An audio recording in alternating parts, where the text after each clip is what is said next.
Bonjour, nous sommes aujourd'hui avec Nicolas Lebec, chef culinaire aux 2 étoiles et aux 100 employés, propriétaire de la rue Lebec et du restaurant gastronomique rue Grolet.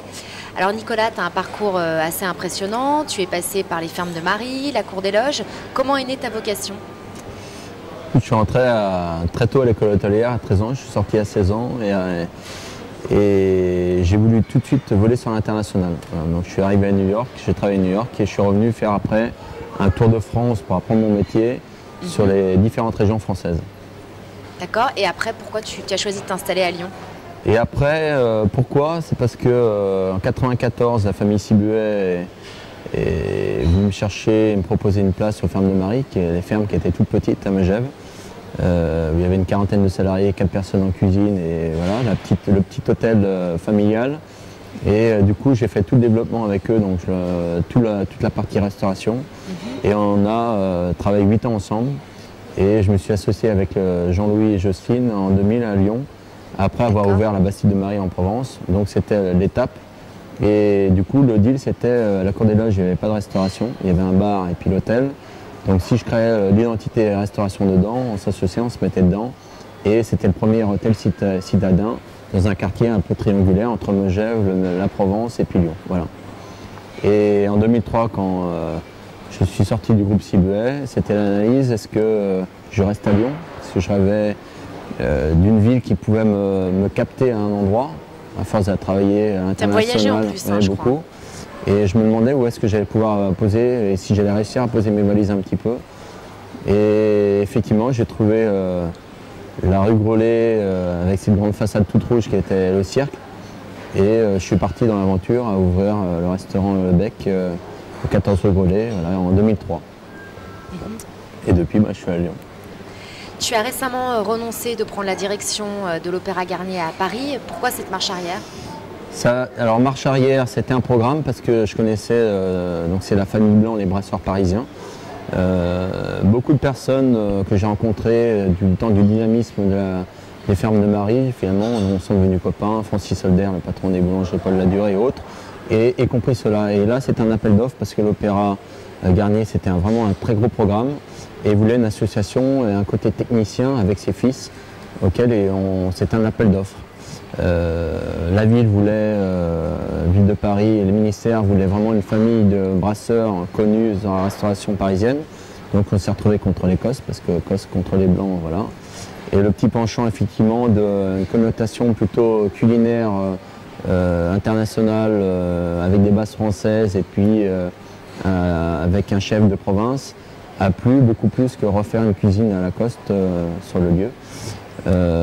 Et après, c'est du fait de l'investissement du bâtiment, parce que c'est vraiment la réhabilitation entièrement de l'endroit, la rotonde de cet opéra. Dans une cuisine, il y a beaucoup de contraintes qui sont risque de feu, beaucoup de vibrations. Donc le chantier a été quand même bloqué pendant 2 ans. Et puis après, ça s'est remis à décoller jusqu'à un jour où je regarde un journal en disant Le Bec ouvre au printemps prochain un restaurant de 300 places. Donc j'ai dit il va falloir quand même que j'y aille. Et parce que le chantier a avancé, a évolué. Et entre-temps, forcément, il y a la rue Le Bec qui s'est ouverte. Bien sûr. Tu préfères finalement rester concentré sur Lyon. Et du coup, on est passé de 30 à 120 salariés en espace de 2 mois.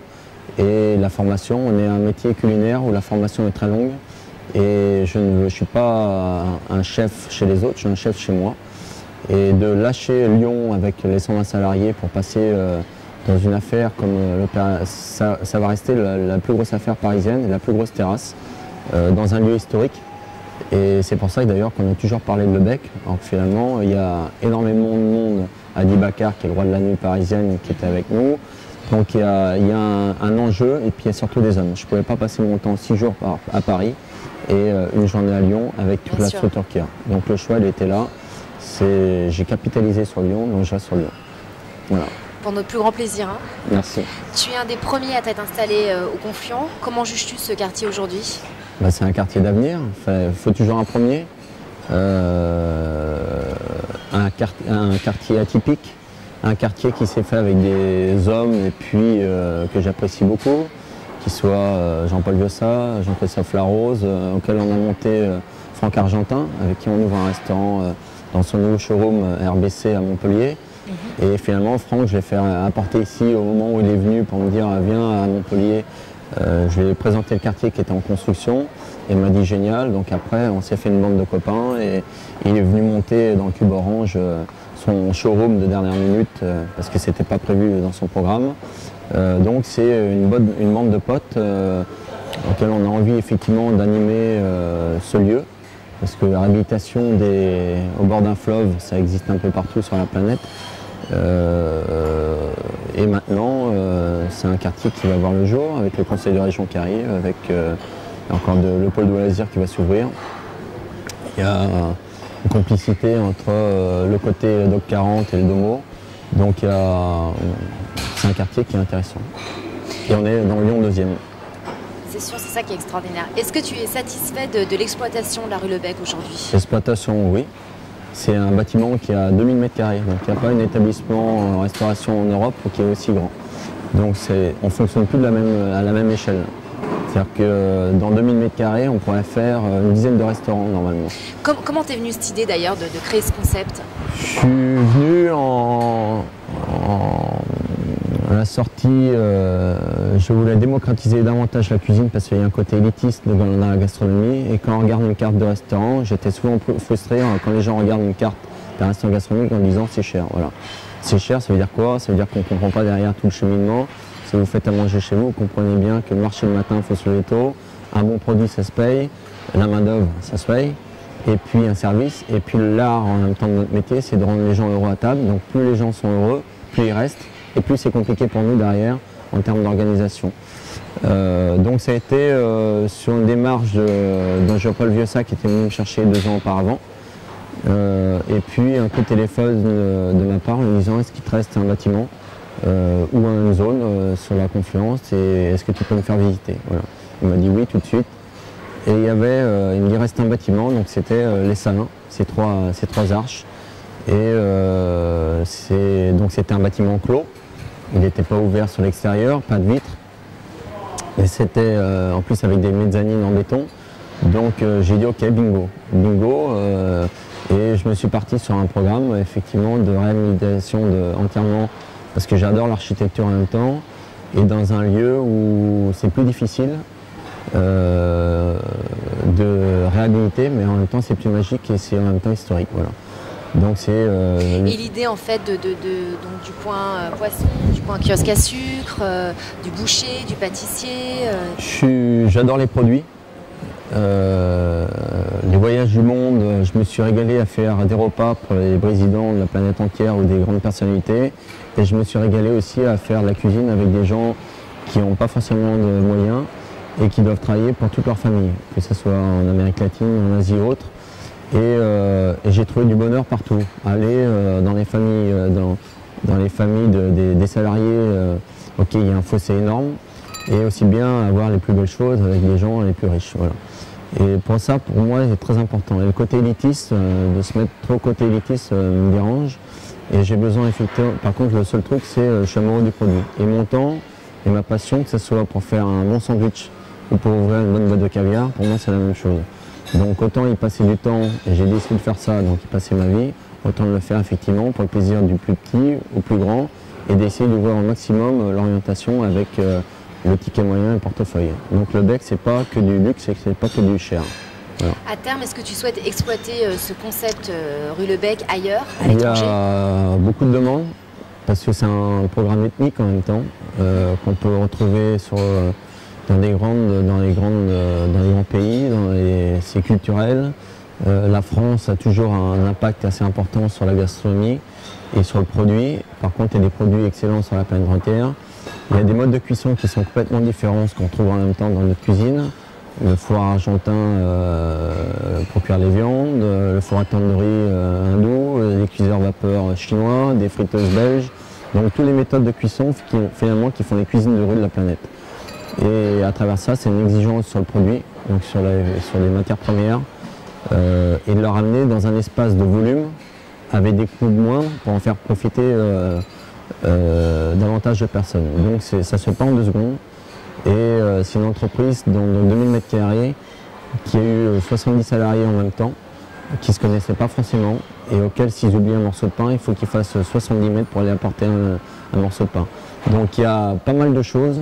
C'est une entreprise qui n'est pas habituelle et qu'il faut mettre en place, et dans un quartier nouveau, c'est sûr, et qu'on n'agit pas en même temps dans Lyon 2e, la confluence par rapport aux boutiques et au commerce de proximité que j'ai mis en place, comme si c'était quatre pans de mur auxquels j'avais fait cette rue commerçante intramuros, comme il y a un programme sur Paris qui est demandé, ou sur Londres ou sur d'autres grandes villes. On est à Lyon, on n'est pas dans une grande... Peut-être aussi des espaces Lebec plus petits, c'est envisageable aussi? C'est possible aussi. Alors il y a tout, il y a à Dubaï ou à Abu Dhabi, non, ça nous intéresse, en plus ça incarne le côté familial qu'ils ont besoin. Ce que je disais, le brunch, on reçoit un peu tout le monde, aussi personnalité que gens plus modestes, aussi bien petits que grands-parents. Donc finalement, c'est un endroit familial. Et pour moi, ça c'est très important, de réunir tous ces gens-là, tout ce monde-là, et que les gens se sentent bien. Quel type de cuisine tu sers ici? Tout. La boîte de sardines à la boîte de caviar, du bœuf wagyu au bœuf charolais, du pot de côte à la bouteille de Romane Conti, donc il y en a pour tout le monde, voilà, avec des ambiances différentes. Et on va manger un sushi au bistrot Asie, on va entre copains au chai ou prendre sa bouteille et redescendre sur table. Ce matin il y a un mâchon à l'étage, donc les gens depuis 9h ils sont en train de mâchonner à la place rouge, vu sur la Saône. Par beau jour, l'endroit est magnifique avec les terrasses et puis avec la tranquillité. L'eau apaise, l'eau est importante. Et puis donc, il y en a pour tout le monde. Le meilleur conseil de cuisine que tu aies reçu et celui que tu aimes donner? Alors, le meilleur conseil, c'est la rigueur. Et ça, c'est ce que j'ai reçu, ce que je donne, c'est de la rigueur. Parce que ce qui est le plus dur dans notre métier, c'est maintenir une qualité, une régularité. Aussi bien à travers des collaborateurs qu'aussi bien à travers les fournisseurs. Et le seul critère, c'est le seul juge, on est jugé 2 fois par jour, midi et soir, parce que c'est un métier qu'on fait 2 fois dans la journée en plus. Voilà.